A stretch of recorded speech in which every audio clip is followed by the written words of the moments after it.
High school कक्षा पूरी हो चुकी थी और मेरी कॉलेज की जून की छुट्टियां शुरू हो गई थी। इसलिए मेरी सभी फ्रेंड्स खेलने के लिए हमारे घर आती थी और मैं उनके साथ बैठकर खेला करती थी। हमारे गांव में हमारे घर के सामने बहुत बड़ा फील्ड था। इस वजह से मेरी फ्रेंड्स हमेशा मेरे घर पर खेलने आती थी।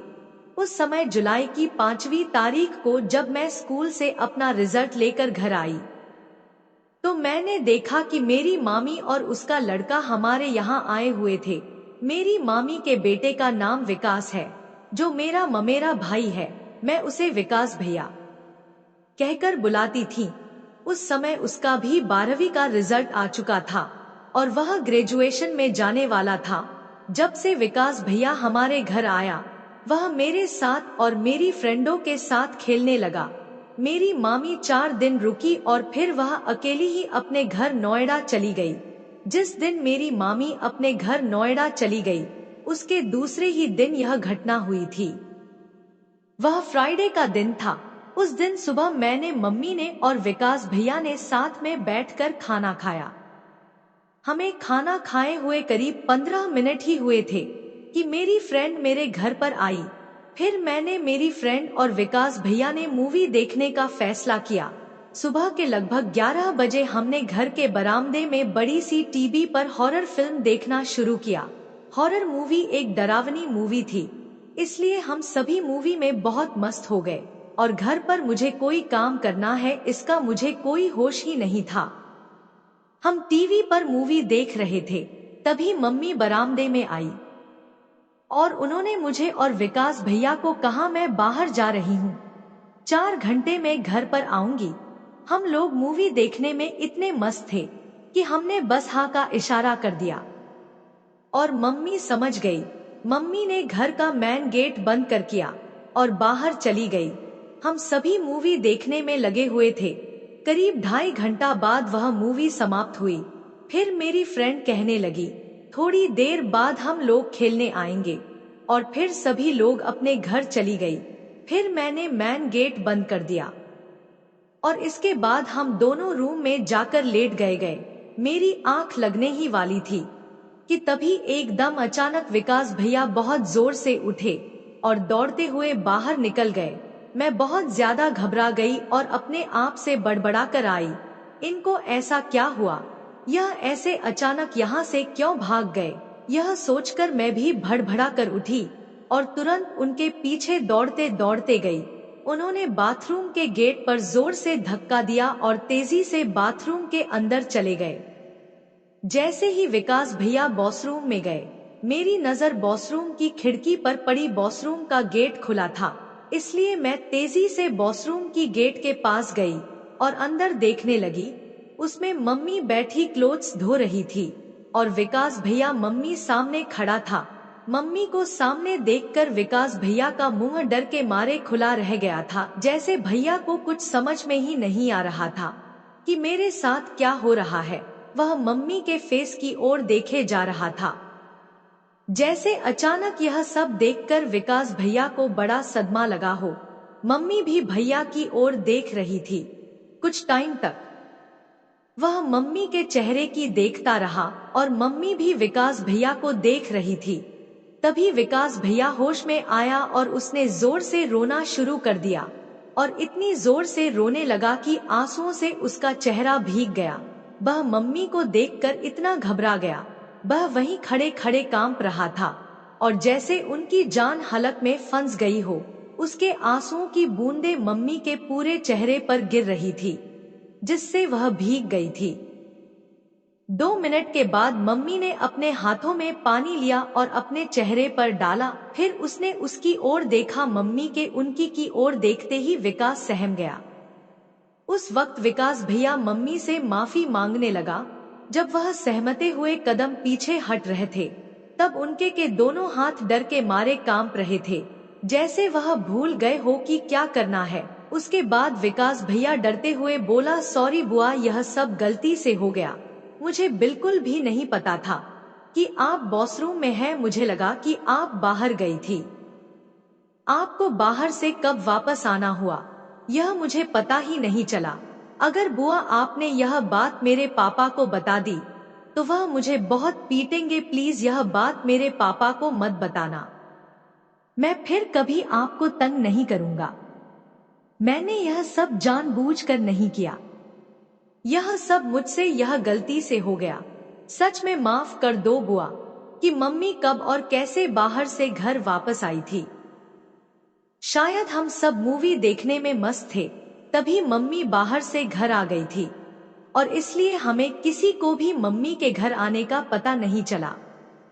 मम्मी ने विकास भैया को वहीं पर रहने के लिए कहा। तब भैया डर के मारे वहीं खड़े हो गए थे। मम्मी उनके पास गई।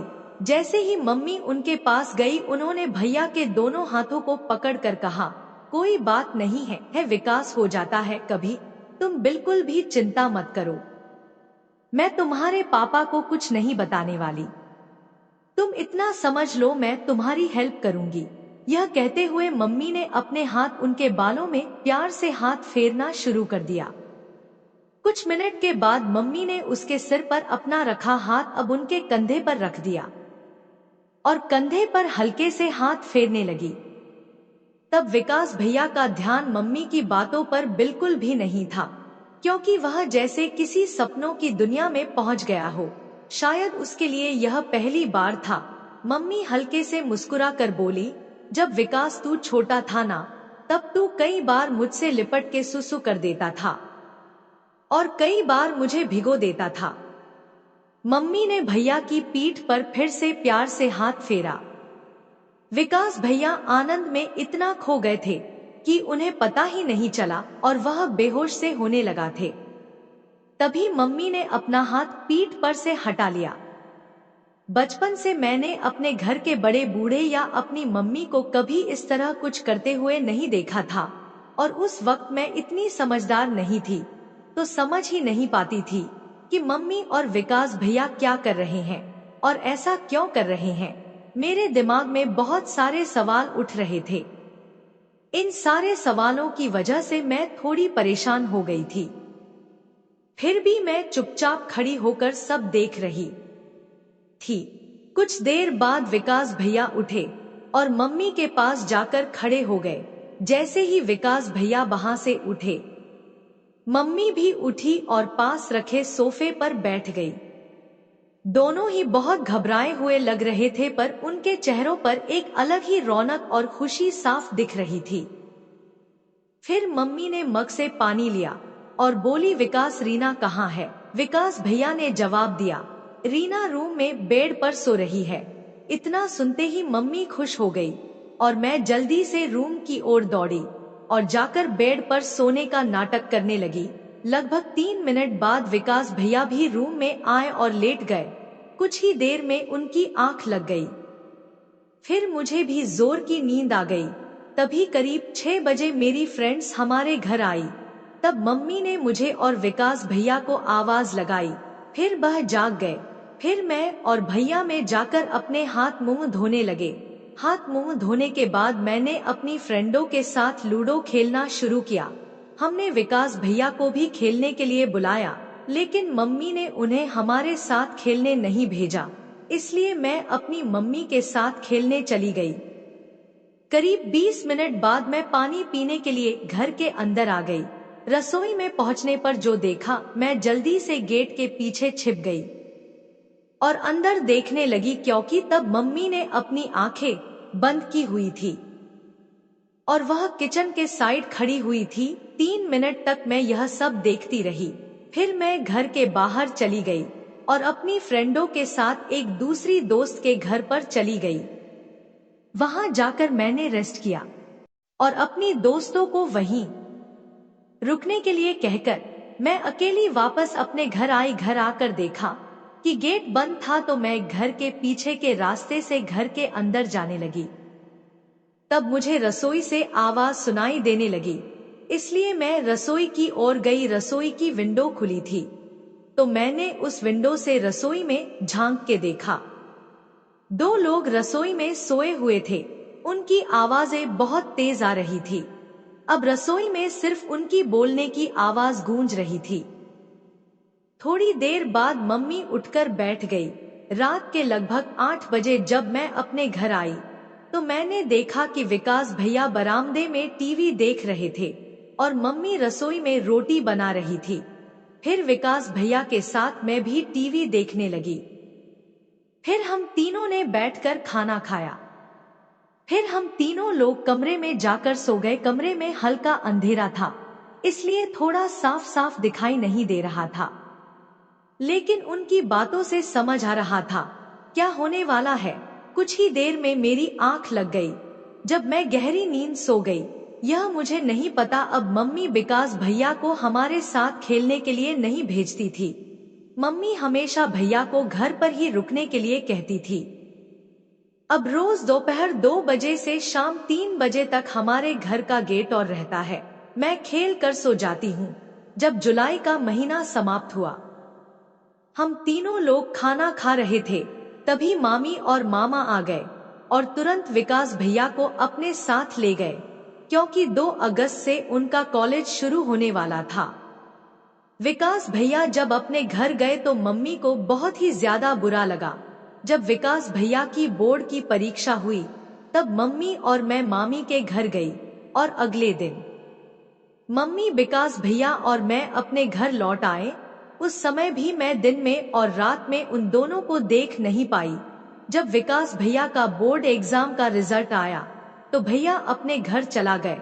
फिर उन्होंने इंजीनियरिंग कॉलेज में एडमिशन ले लिया और वह अपनी कॉलेज की छुट्टियों में हमारे घर आते रहते हैं। आज भी जब कभी विकास भैया की कॉलेज में छुट्टियां होती हैं, उनकी परीक्षा खत्म होती है, तो वह हमारे घर रहने घूमने आते हैं। आज विकास भैया बीटेक के 1 साल कंप्लीट हो चुका है और आज मैं स्कूल में 11वीं कक्षा में हूँ और मैं बाहर शहर में रहती हूँ। और आज भी मेरी मम्मी और मामी के बेटे की मुलाकात होती रहती है। तो दोस्तों, यह थी छोटी सी कहानी अच्छी लगी हो तो लाइक करके चैनल को सब्सक्राइब जरूर करें। मिलते हैं अगली वीडियो में, तब तक के लिए लव यू।